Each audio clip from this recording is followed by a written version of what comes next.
Bueno, muy bien. Estamos preparándonos para el examen del martes, ¿verdad? ¿Ustedes tienen alguna consulta?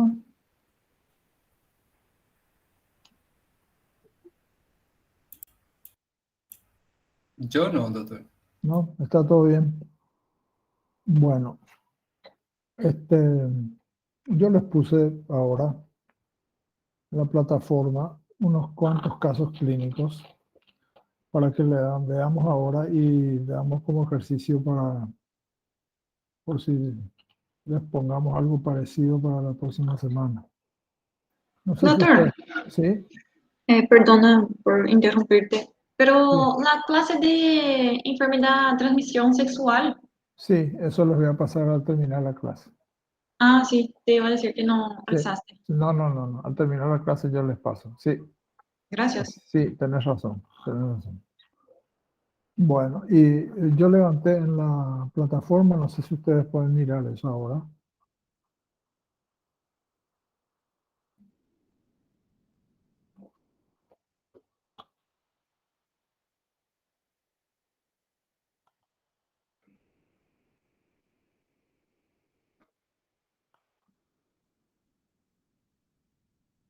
Sí, tiene unas clases, doctor. Bueno, entonces, no sé si les parece, comenzamos a mirar alguna de estas, por ejemplo, el que dice tungiasis. No sé si pueden revisar eso.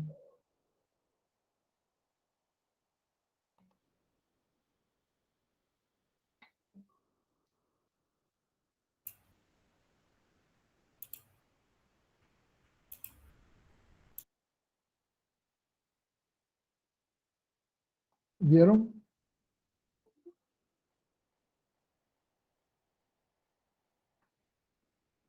Yo estoy mirando ahora, doctor.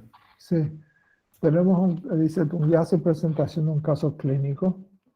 Y habla un resumen, introducción y habla del caso clínico de un paciente de sexo femenino de 10 años de edad. No sé si los demás pueden ingresar y ver el trabajo.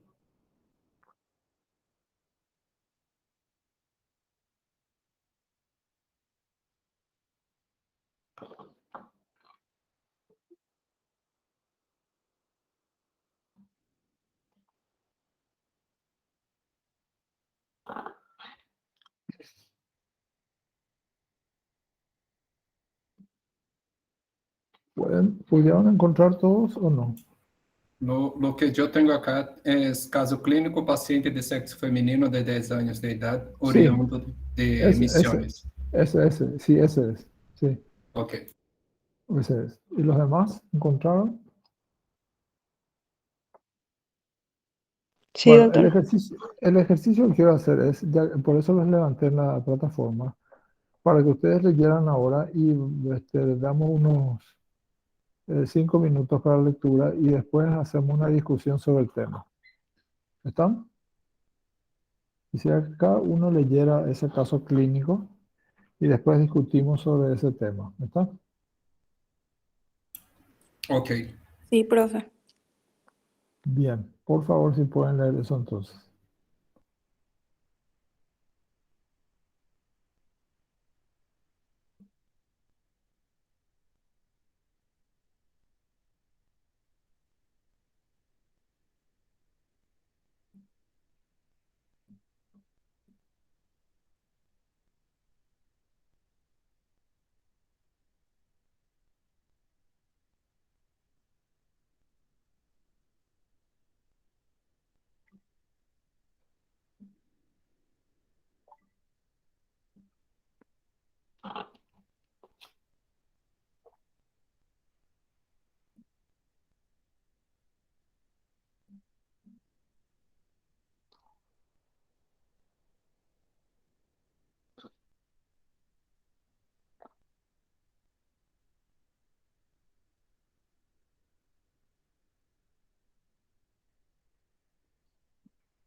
Bueno,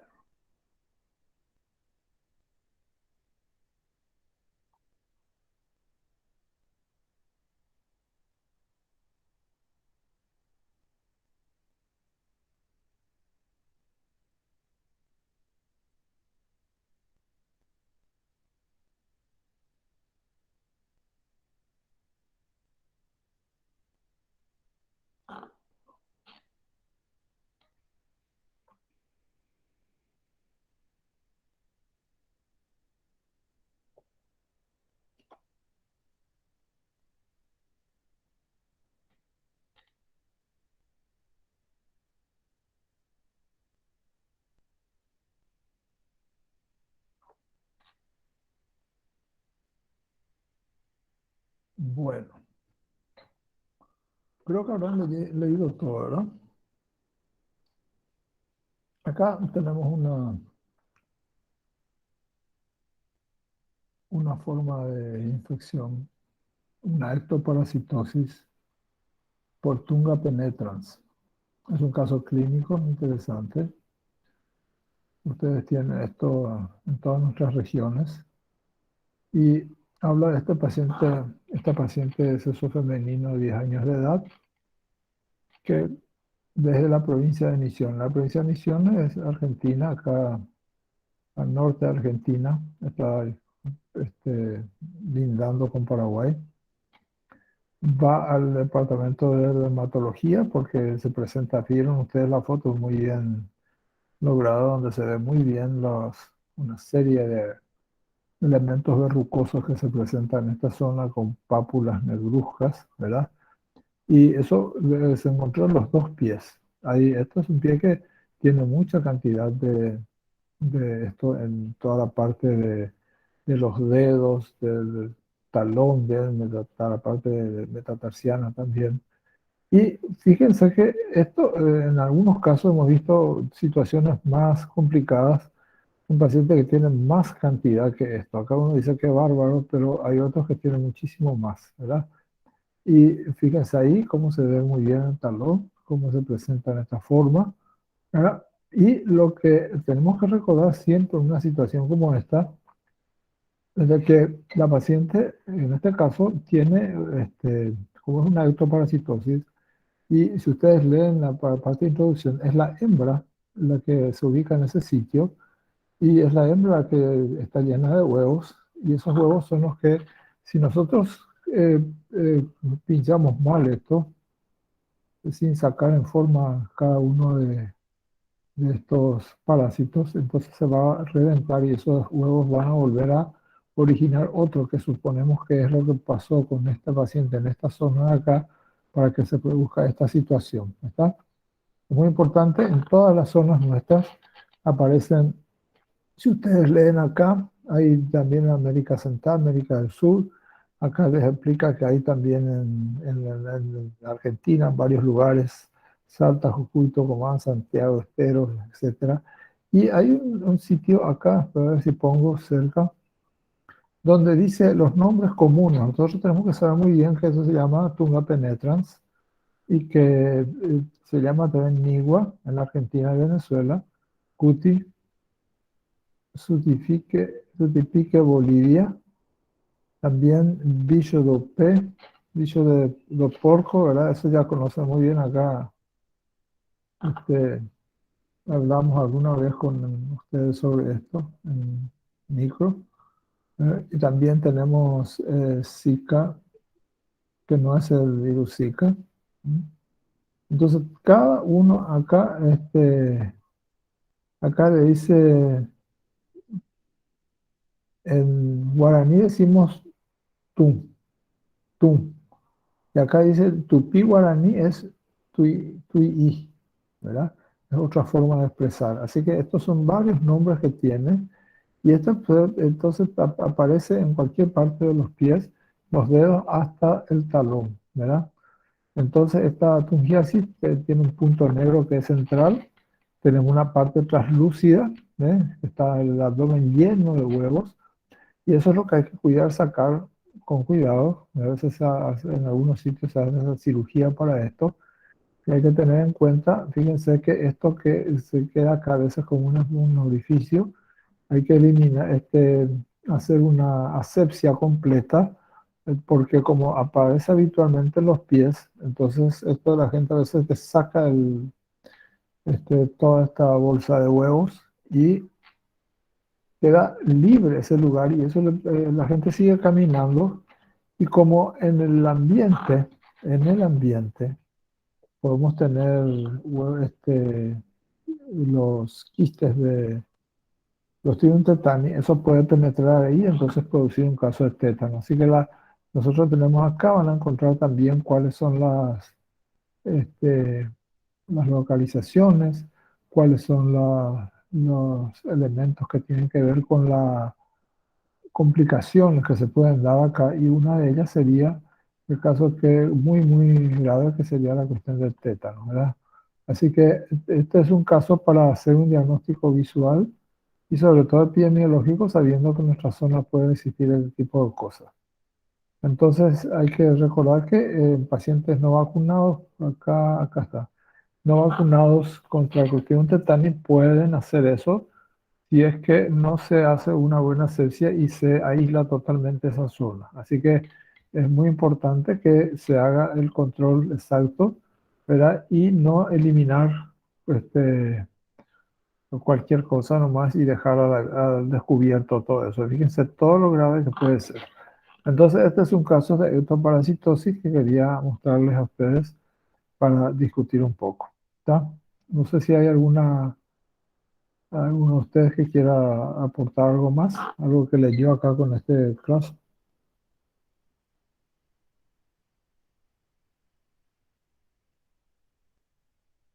A ver. Si hay alguno que quiera hacer una consulta. Yo tenía dudas solamente en relación al tétano, doctor, pero Sí, usted ya explicó sí, que sí, sí, sí. se puede. Es por eso, por lo que estábamos indicando que hay que tener mucho cuidado porque a veces se sacan nomás y se van así nomás y ya no. Porque acuérdense que el Clostridium tetani es una bacteria anaerobia. Como bacteria anaerobia, si está en el ambiente, ¿verdad? En la superficie de la Tierra y está un poquito por debajo, el oxígeno le dificulta su desarrollo, entonces le destruye. Por eso es que forma el esporo, perdón, es un bacilo gram positivo esporulado, ¿verdad? Forma el esporo de tal manera que no le destruya el oxígeno, porque decimos que es un anaerobio estricto, ¿verdad?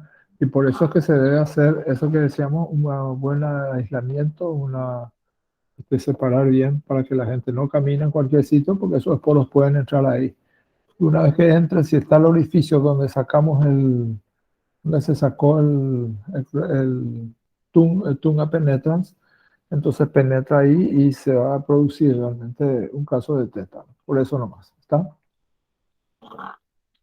Bien, Ok, vamos, doctor, gracias. vamos a ver otro.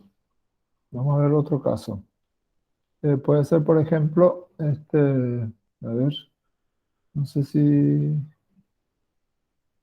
esto creo que fue, a ver, uno le dice, a ver un poco.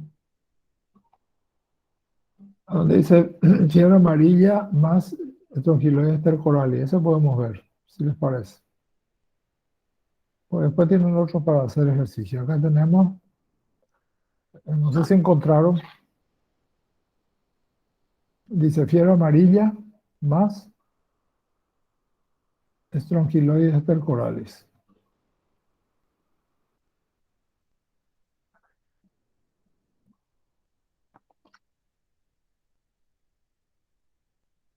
Sí se encontraron.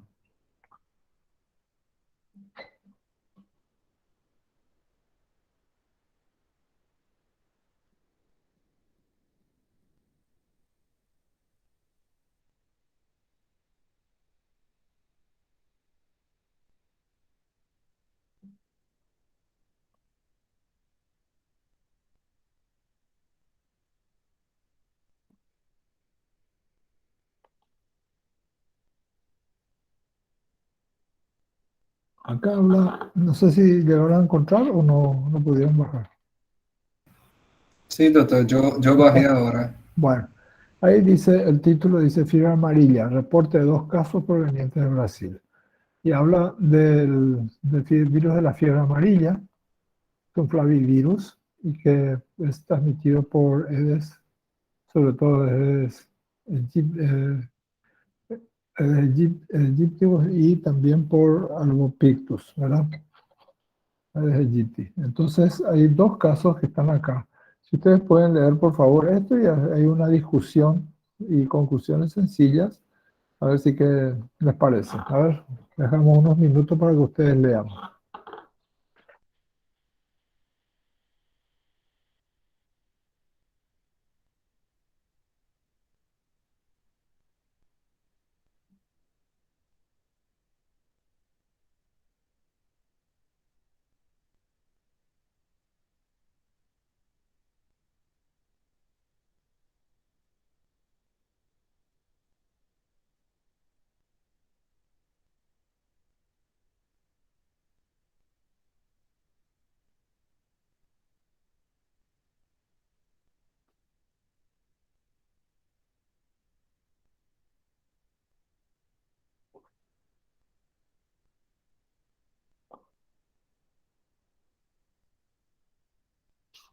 You may keep your secrets from your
Bueno, ustedes ya más o menos conocen todo el sistema de casos clínicos, pues ya habíamos hecho alguna vez, pero vamos a ver aquellos casos que tienen que ver con los, digamos, la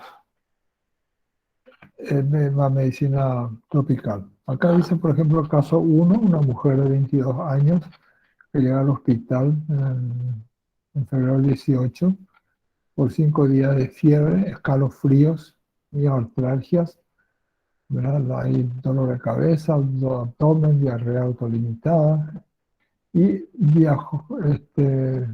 viaje a Brasil, Foz do Iguazú, San Pablo, Bahía, Belo Horizonte, Minas Gerais, ¿verdad? Y consulta el 19 de febrero del 18.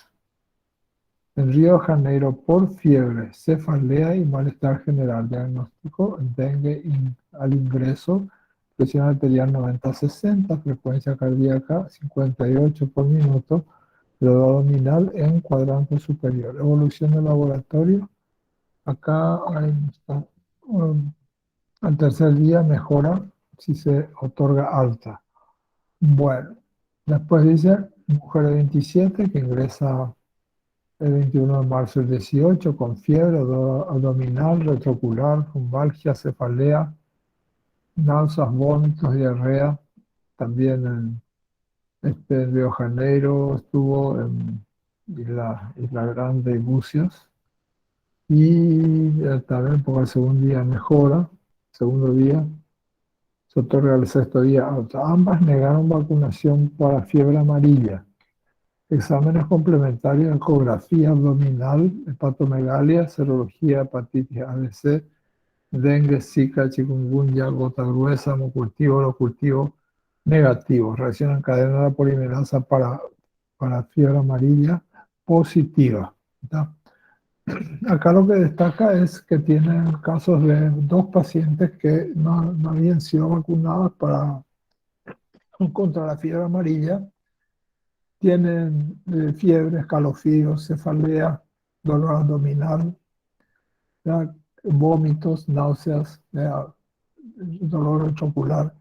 Entonces aquí lo que se debe pensar es una de las patologías virales que tienen que ver con un estado de transmisión por, en este caso, digamos, el EGP. Acá es importante establecer cómo se hizo. Esto se hizo bien acá. Disculpen. Se hizo bien acá el hecho de una reacción en cadena polimerasa que definió que es positivo para fiebre amarilla.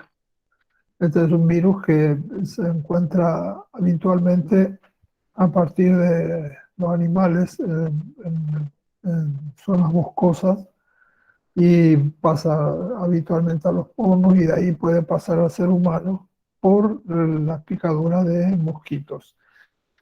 Acá hay que hacer un diagnóstico diferencial con hepatitis, cualquiera de las hepatitis, sobre todo ABC, ver si no es un dengue, zika, chikungunya. La gota gruesa se hace. ¿Para qué se hizo la gota gruesa? Se pensó también que podría ser el paludismo, ¿verdad? Entonces por eso se hizo gota gruesa, se hizo hemocultivos y urocultivos para ver si era hemocultivo por si fuera una sepsis y se hizo urocultivo por si fuera una infección urinaria. Pero ninguna de las cosas fue positiva, solamente el estudio de PCR para el caso de fiebre amarilla. Entonces, tanto el primer caso como el segundo caso son, digamos, una virosis que son propias de nuestros medios, una zona tropical y subtropical, y que mediante un vector biológico como es el GT y el albopicto se puede producir esto. La presentación de 2 casos de un brote de fiebre amarilla. Uno tiene también una hepatitis aguda, el otro un síndrome febril inespecífico. Entonces hay que diferenciar, como dijimos, de Zika, dengue, chikungunya, hepatitis, malaria, sepsis, malaria o paludismo. Y entonces hay que hacer el estudio conveniente de lo demás y ver si se hizo o no vacunación, ¿verdad? Ahora a partir de ahí se llega a la conclusión de que ante un síndrome mínimo de sospecha clínica sin vacunación por fiebre amarilla en las zonas tropicales y subtropicales, entonces podemos tener entonces un caso de fiebre amarilla que hay que eliminar, hay que llegar a la definición del caso y buscar la letalidad, a buscar al paciente, porque la letalidad es alta. Y lo que se necesita siempre es una vacunación que es con la 17D, que es la vacuna que se emplea para esto. ¿Está? Así que es lo que corresponde a esto con respecto a la fiebre amarilla. ¿Está? Este es otro caso que tenemos a mano. ¿Está? No sé si hay algo al respecto.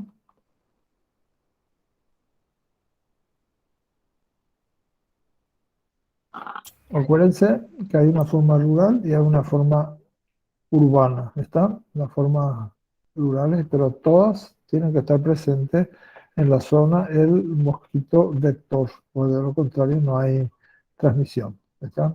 Acuérdense bien que tienen que hacer un repaso de cuáles son los tipos de mosquitos que existen. Hay tres géneros que son muy importantes acá, el Culex, el Aedes y el Anopheles, ¿verdad? Y cuál es el que está presente en la zona. Por eso la epidemiología es importante. Siempre que se haga un caso de esto, la clínica es súper importante, la epidemiología también, y el estudio que se le tenga que dar. Pero el estudio va a partir, el estudio microbiológico, va a partir siempre de las características que uno aporte con el buen estudio clínico del paciente. Eso es lo fundamental. Así que tienen que ver todos los datos y ver qué pruebas se puede hacer para el diagnóstico. Vieron acá que se hizo el estudio de otras patologías virales, ¿verdad? Y también una patología por un protozoario, el caso de Plasmodium vivas, falcíparo, malario, ¿vale? El grupo de las malarias. Entonces, esto es lo que corresponde hacer en un caso como este, ¿verdad? Bueno, tenemos otro caso también. No sé si pueden buscar.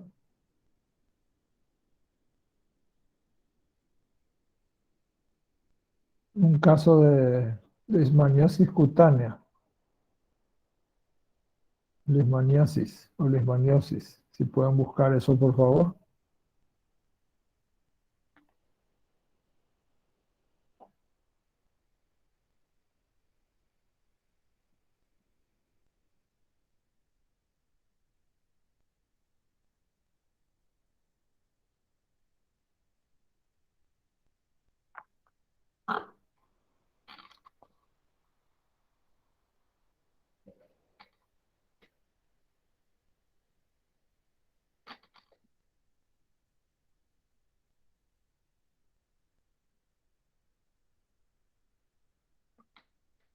Acá tienen ustedes, no sé si encontraron ya, leishmaniasis cutánea, reporte un caso. Sí, doctor. Está, perfecto. Entonces ahí tenemos, habla primero de lo que es una leishmaniasis o leishmaniosis, ¿verdad? Vamos a encontrar en nuestros medios sin falta esto, la famosa úlcera leishmánica que es característico de esto, ¿verdad? Entonces acá lo que se ve es un caso de una niña de 4 años de edad que tiene una evolución de 9 meses de una úlcera que es la úlcera leishmánica. Y entonces habla en la introducción, explica todo lo que es la parte de lo que es el leishmania, ¿verdad? Y acá se ve, por ejemplo, en la zona, en la cara, tenemos una lesión, la leishmania cutánea, ¿verdad? Leishmaniasis cutánea, como se presenta acá. Y entonces quisiera que revisen, por favor, este caso, ¿Ven? Acá como tenemos la lesión en la úlcera leishmánica, la cara, que tiene los bordes sobrelevados, característicos, y en el fondo puede haber una sobreinfección bacteriana. Por eso que se ve esta superficie de esta manera, ¿está? Entonces, esta es la forma de presentación. Ustedes recordarán cómo se hace el estudio, se puede tomar material de esa lesión, se puede hacer también una reacción de Montenegro para esto, ¿verdad? Y acá tenemos la presentación del caso y la discusión. Si pueden leer un rato, le damos unos 5 o 7 minutos para eso. ¿Está?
Bueno, creo que habrán leído. Ustedes ven acá un caso de una forma cutánea, exclusivamente cutánea.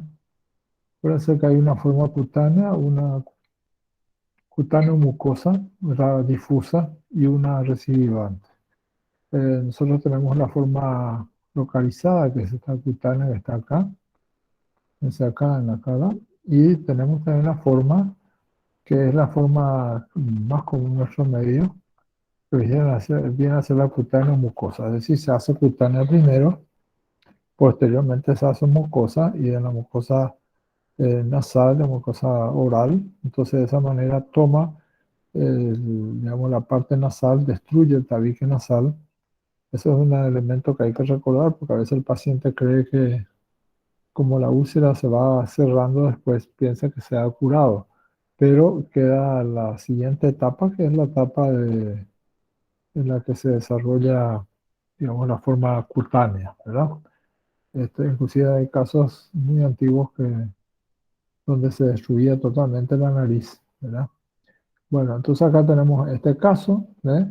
Y esta es una forma de presentación. No se olviden que la transmisión es a través de un flebótomo, ¿eh? Un flebótomo, y ese flebótomo es el grupo de Luxonia longipalpis, es la que se produce acá, es la que transmite acá en América, ¿verdad? En el viejo mundo es el flebótomos, el Pavatasi, por ejemplo, y entonces tenemos en América, hay dos géneros importantes, Leishmania y Viania se llama, de acuerdo a la diferenciación de los dos grupos. Entonces esto es importante, se puede hacer la toma de la lesión, ¿verdad? Se raspa los bordes de la lesión sobre todo y se puede hacer el estudio. Acuérdense que en la parte de tejido, en el tejido siempre va a estar la forma amastigota del parásito.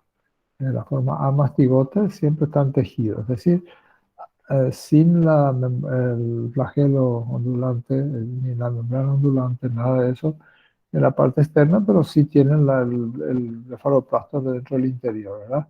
En el interior de la célula. Así que tenemos eso. Lo único que hay que hacer es diferenciar muy bien lo que ocurre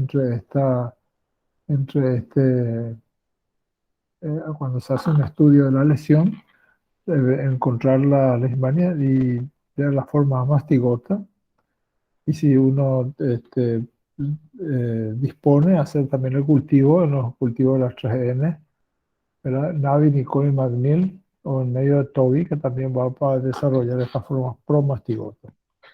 Entonces, esta es otra presentación de un parásito que es muy común en nuestro medio. En las zonas tropicales y subtropicales, entonces, nosotros vamos a tener esto que estamos acá. ¿Está?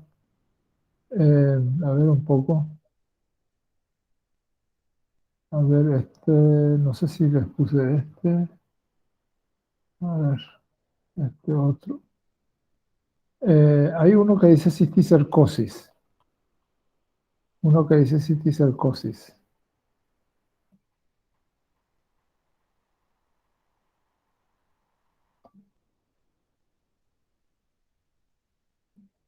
Si pueden buscar eso que dice cisticercosis. Sí, está, doctor. Está. Bueno, ahí es donde dice cisticercosis les puse porque para que siempre recordemos que con las tenias, la tenia solium sobre todo, se pueden tener dos presentaciones de la patología. Una forma que hace cisticercosis, sobre todo cerebral, y otra forma es la teniasis, que está en el intestino. Entonces acá, en este caso, hay una neurocisticercosis, ¿verdad? Cerebral y espinal, un paciente que ha hecho entonces infección por una infección por una tenia. ¿Está? Acá les hablo a ustedes de la neurocisticercosis.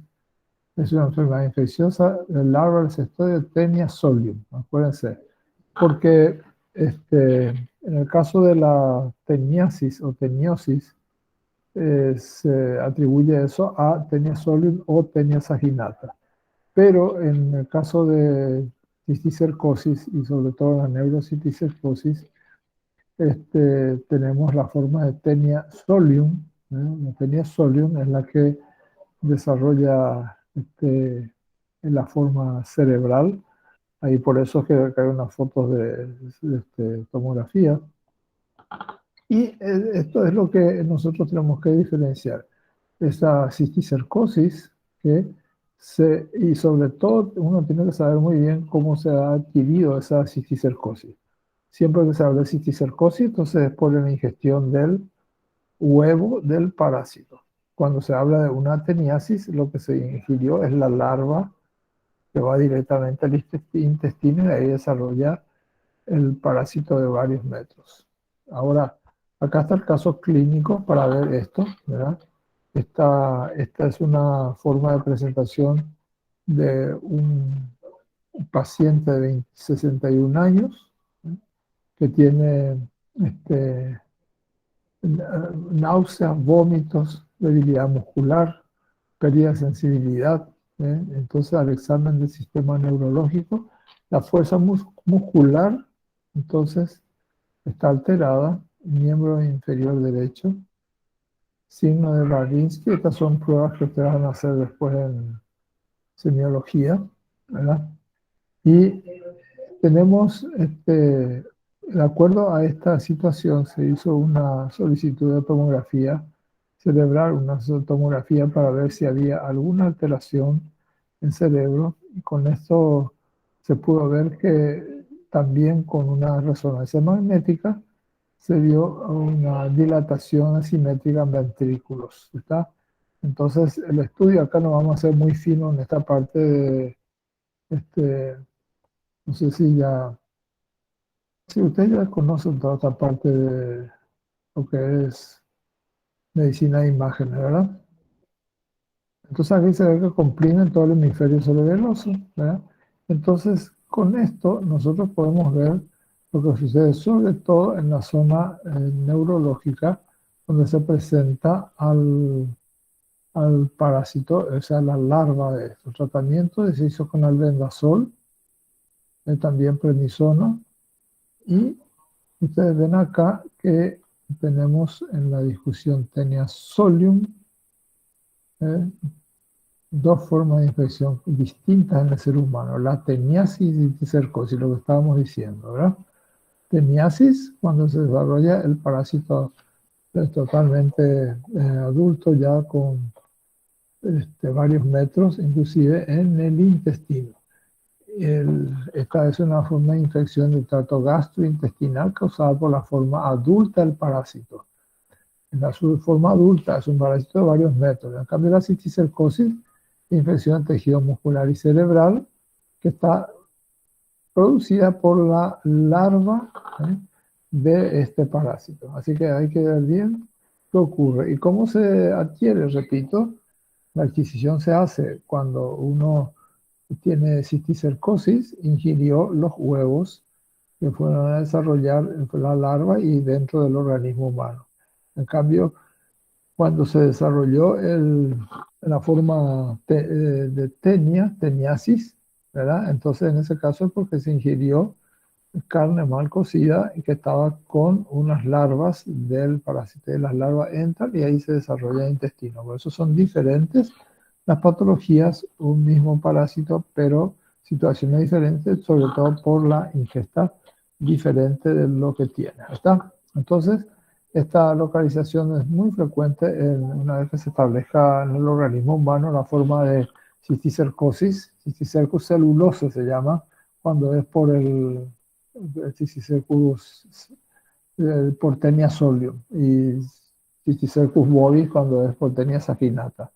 Entonces, en este caso, se va a la parte del sistema nervioso central, y entonces, en ese caso, se desarrolla ahí esa larva. Entonces, se puede producir las convulsiones, inclusive convulsiones.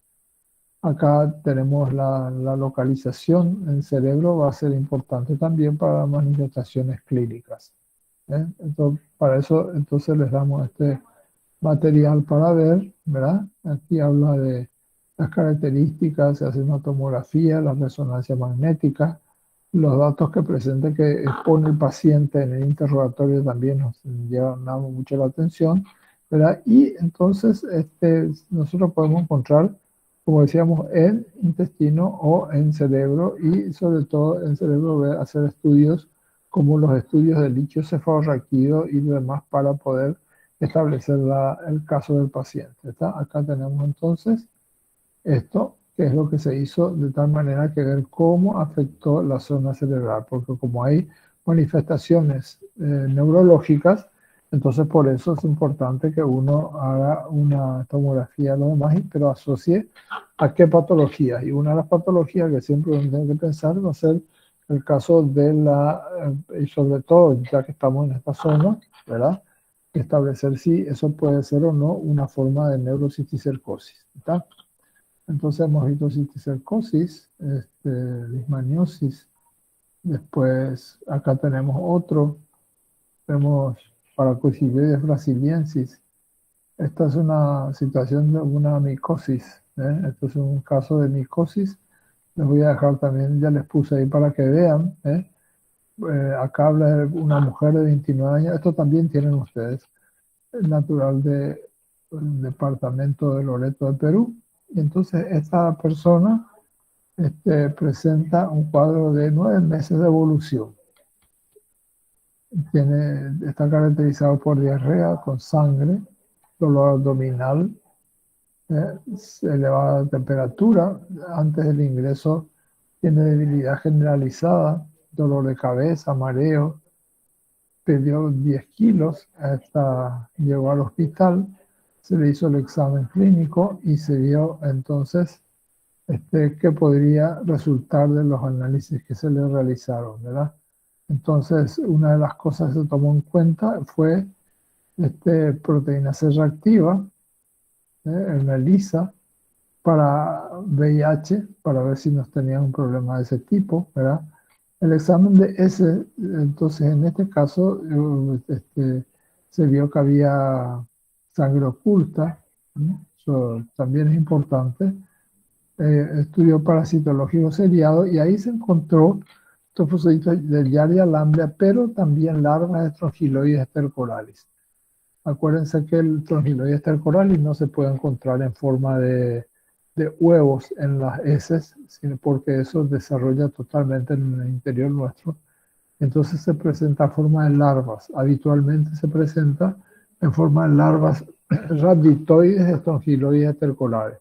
Entonces se hizo una colonoscopía, el resultado anatomopatológico informó tejido granulación, eso fue importante, ¿verdad?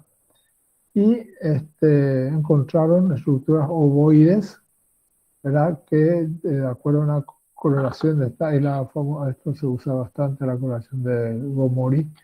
Entonces se pudo identificar la presencia de un hongo Paracosidioides brasilienses que tiene un timón de barco. ¿Por qué timón de barco? Porque tiene un brote central y tiene múltiples brotaciones alrededor, por eso se llaman timón de barco.